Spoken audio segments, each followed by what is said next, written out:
G'day guys and gal. Magnus had arguably the largest impact on the entire Horus heresy other than Erebus and Horus himself. It was Magnus's poor decisions which absolutely kneecapped the hell out of the Emperor and his forces, giving Horus a massive advantage which he then used to turn the Emperor into a big ass fleshy battery, whilst dooming the galaxy to a slow destruction via copious amounts of dope ass war. But what if Magnus did the right thing? What if he didn't break the Edict of Nicaea? Or if he did, what if he then surrendered to Leman instead of sulking and allowing his world to get bombed and his son slaughtered? This change would be massive, with the setting looking a lot more noble bright rather than the grim darkness we currently have.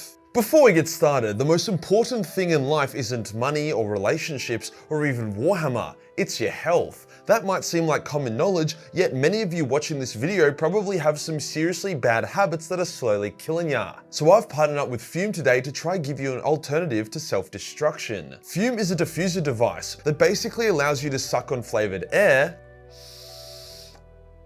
No chemicals or nicotine or anything addictive, just nice yummy air depending what flavor of charge you place into it. It's non-electrical, is made of natural materials, and can also be used as a fiddle device.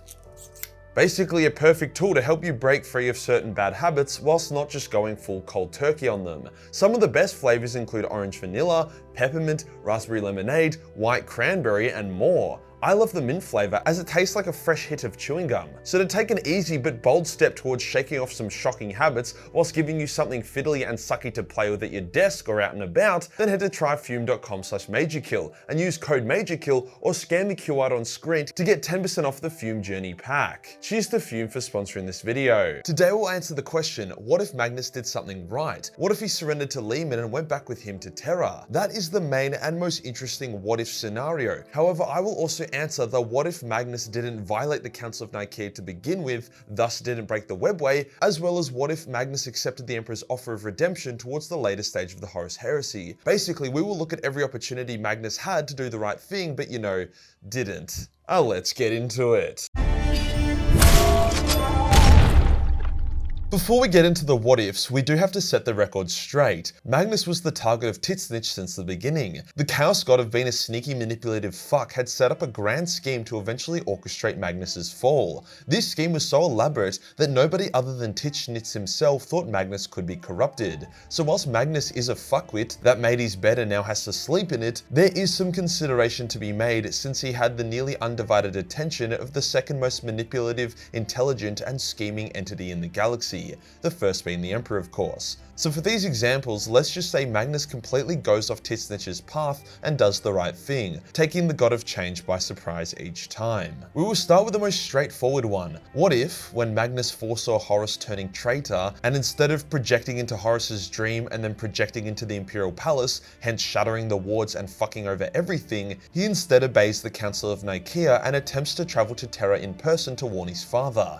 In this circumstance, Horus probably still falls to chaos, as he did even when Magnus attempted to save him. At this point, although warp travel was still getting shaky, the ruined storm did not yet exist. Hence, while Chaos could definitely try batter Magnus and the roughly half of his legion that he would bring with him with warp storms, that's all they can really do. If Chaos had total control of the warp, they would simply just delete each of the loyalist legions as they entered the warp for travel. Titsnitch would probably get pretty mad and would accelerate the flesh change in the Thousand Suns. And while sure, the rate of Thousand Suns turning into tentacle hentai monsters would increase, the fact that none of them had been using psychic power since the Council of Nicaea would greatly diminish their connection to Titsnitch. Hence the flesh change would happen slower and would not cause much damage before they reached Terra and the Emperor's power put a stop to it. The warp jump itself would actually be pretty short, since Prospero is quite close to Terra as far as the galaxy goes. With Magnus most likely reaching his father well before the Isvan atrocity, where the traitor legions made their first move and purged their loyal elements, which in turn resulted in Nathaniel Garro reaching Rogel Dawn and alerting him to the start of the heresy. Because of that, this would end the heresy pretty bloody quickly. The Emperor would be a lot more trusting of Magnus since the Crimson King didn't disobey the edict, with the Emperor then rallying the legions to him and demanding Horus come before him. Astropathic messages would arrive at the traitor fleets, telling them to stand down and return to the Emperor for judgment. If this happens before Isstvan, which it probably would, the loyalist elements of the traitor fleets would become confused and wary, not likely to fall into any trap of their Primarch's design. Horus might balk, seeing that he was doomed, and beg for forgiveness. However, I don't think his ego would allow him to do that.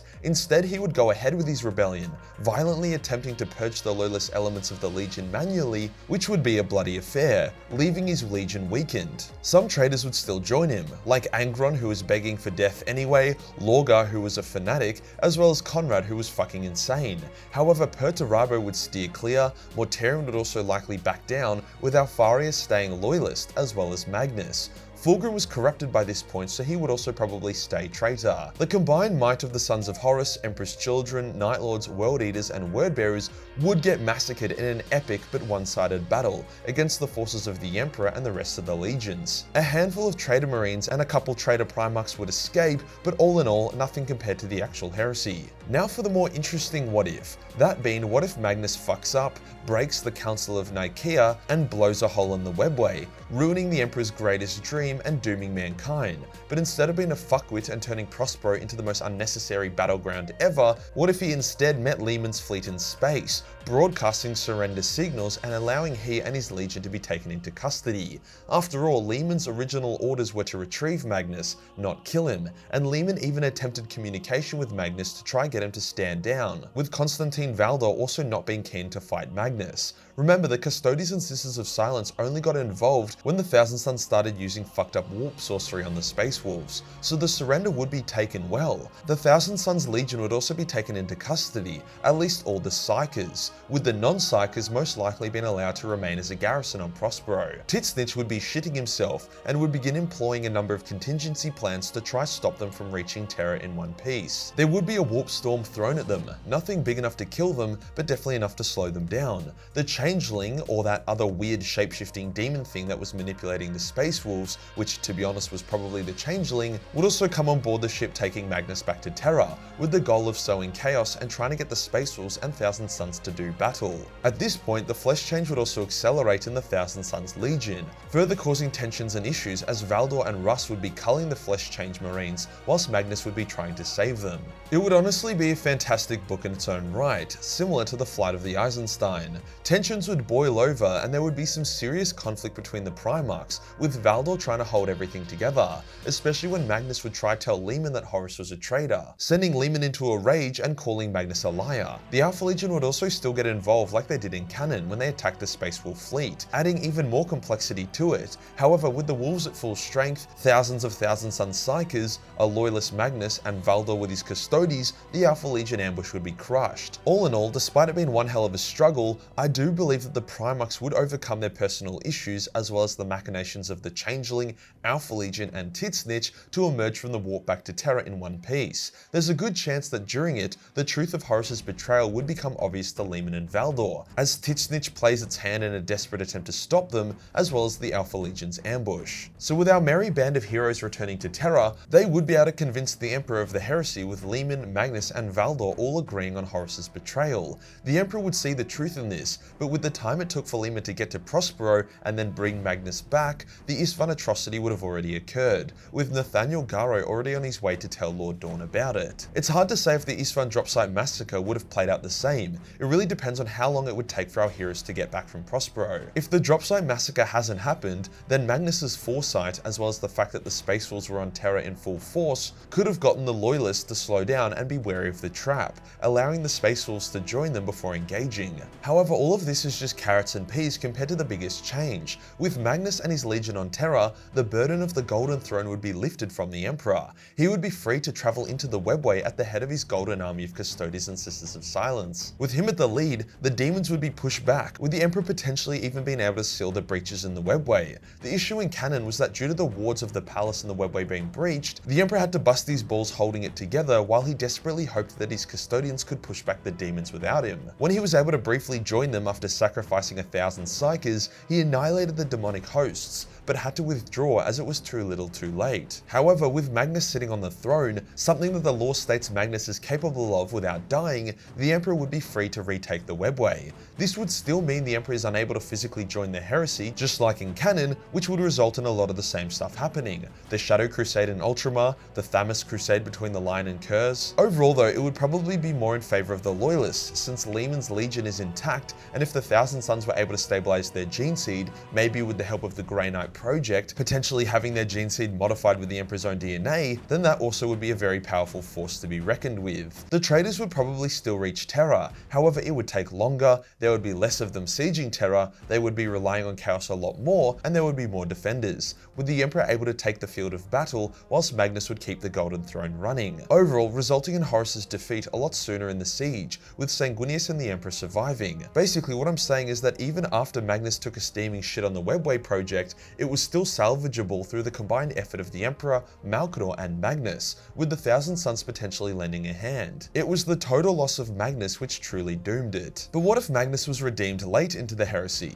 In canon, Magnus travels to Terra to try find his noble shard, and he ends up speaking with the Emperor.